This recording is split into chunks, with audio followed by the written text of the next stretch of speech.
Bonjour, bienvenue sur ma chaîne. Aujourd'hui, je vais faire des biscuits moelleux au chocolat et avocat. Donc oui, on va faire des biscuits avec de l'avocat. Mais c'est important de choisir une avocat qui est bien mûre, parce que si l'avocat n'est pas assez mûr, le goût de vert de l'avocat pas mûr va ressortir dans les biscuits. Mais si l'avocat est mûri à point, vous allez voir, ça ne goûtera pas du tout l'avocat. C'est important d'intégrer l'avocat à nos repas. L'avocat contient beaucoup plus de potassium que la banane. Pour 100 g d'avocat, on va avoir 485 mg de potassium. Pour la même quantité de banane, on va avoir 358 mg de potassium. Donc, c'est vraiment intéressant pour le potassium. Donc, c'est aussi une source de bons gras. Donc, pour à peu près 100 g d'avocat, on va avoir 15 g de lipides. Donc ça, c'est vraiment intéressant. Et puis aussi, elle protège contre la dégénérescence oculaire parce qu'elle contient beaucoup de lutéine.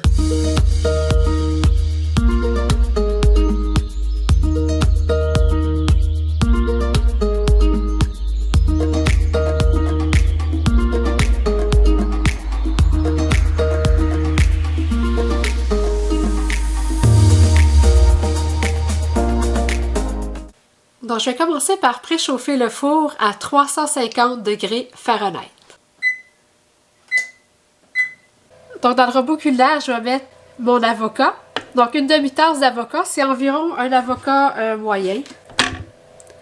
Puis, comme je disais tantôt, c'est important que ce soit un avocat bien mûr. Ensuite, j'ai ajouté un quart de tasse d'eau. Et puis, un quart de tasse de soivre ou d'érythritol de votre choix. Et puis là, je vais faire fonctionner le robot pour environ 30 secondes, juste pour faire une belle purée avec mon avocat. Donc là, j'ai une belle purée d'avocat. Là, je vais ajouter maintenant mon beurre d'amande. Donc, c'est une demi-tasse de beurre d'amande. Puis, je vais ajouter une demi-tasse de poudre de cacao. Donc, une poudre de cacao sans sucre. Je vais ajouter un œuf et une cuillère à thé de vanille. Donc, je vais remettre le robot en marche pour encore une trentaine de secondes. Avec une spatule, je vais gratter les bords pour être sûr que tout est bien mélangé. Puis qu'il ne reste surtout pas de gros morceaux d'avocat. On veut vraiment que tout soit bien lisse. Et puis, je vais encore faire fonctionner le robot pour à peu près une quinzaine de secondes. Donc là, j'obtiens vraiment une belle pâte très onctueuse, très lisse. Donc là, je vais transvider ma pâte dans un bol.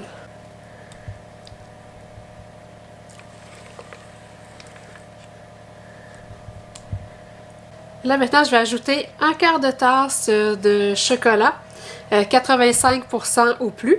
Donc, le chocolat de votre choix, que j'ai haché grossièrement. Donc, c'est pour ça que j'ai transféré la pâte dans un bol. C'est que je ne voulais pas perdre les morceaux de chocolat. Donc là, j'ai juste à intégrer les morceaux de chocolat à ma pâte. Donc, comme vous pouvez voir, c'est très rapide à préparer. C'est vraiment pas long. Ça ne demande pas d'ingrédients trop compliqués. C'est pas mal des choses qu'on a à la maison. Donc, c'est ça qu'on obtient comme pâte. Avec une cuillère à crème glacée, je vais déposer la pâte sur une plaque à biscuits qui a été recouverte soit d'un papier parchemin ou d'un tapis de silicone. Moi, j'aime beaucoup utiliser la cuillère à crème glacée pour les muffins ou pour les biscuits. Comme ça, on s'assure d'avoir tous des biscuits de la même grosseur. Donc, ça nous donne 8 gros biscuits. Puis là, maintenant, on va les écraser avec une fourchette. On va leur donner la forme, une forme bien ronde. Donc ça nous donne 8 biscuits quand même assez gros. C'est quand même une portion assez généreuse. Et puis chaque biscuit va contenir 15 g de lipides. Donc pour compléter un repas qui n'était pas assez gras, c'est vraiment parfait.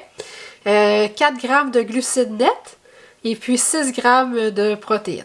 Donc, à 15 g de lipides par biscuit, on peut dire que c'est des biscuits fat bomb, des biscuits bombes de gras qui nous apportent le gras pour compléter notre repas. Ou au début, si vous avez des fringales, vous avez des rages de sucre.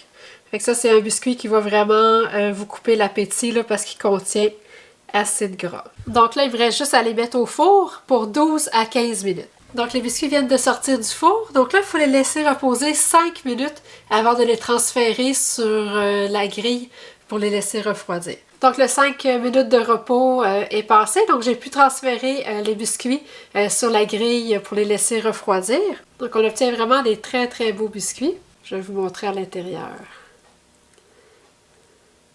Voyez-vous, c'est vraiment très très très moelleux. La texture est parfaite. J'espère vous avoir donné le goût de cuisiner des bons biscuits moelleux au chocolat et avocat. N'oubliez pas de vous abonner à ma chaîne pour ne manquer aucune nouvelle recette. Et puis on se revoit bientôt. Merci!